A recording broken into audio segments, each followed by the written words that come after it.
Voici 60 secondes expat.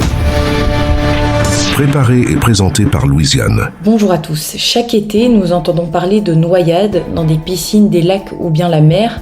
Mais figurez-vous que ce fléau ne se limite pas à la période estivale. Environ 236 000 personnes perdent la vie chaque année à cause de la noyade dans le monde. Les chiffres de l'Organisation mondiale de la santé sont alarmants. Rien qu'en Europe, 20 000 personnes se noient chaque année.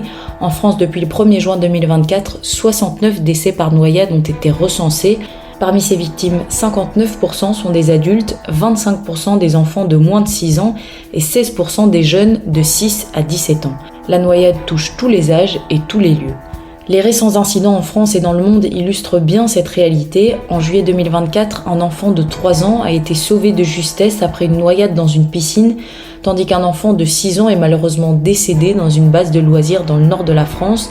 À l'étranger, 2 hommes se sont noyés dans le Montana, aux États-Unis, et un couple d'influenceurs a perdu la vie dans une rivière au Japon.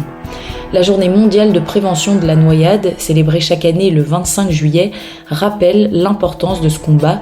L'OMS recommande plusieurs mesures pour prévenir les noyades, telles que l'installation de barrières contrôlant l'accès à l'eau, la formation au sauvetage et à la réanimation, et la sensibilisation aux manœuvres de secourisme.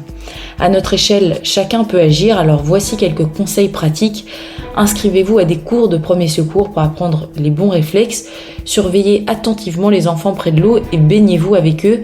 Une surveillance constante est essentielle et un matelas ou une bouée ne remplace pas la vigilance d'un adulte. Et bien sûr, respectez les interdictions de baignade. L'info des expats sur la première radio des Français dans le monde. Françaisdanslemonde.fr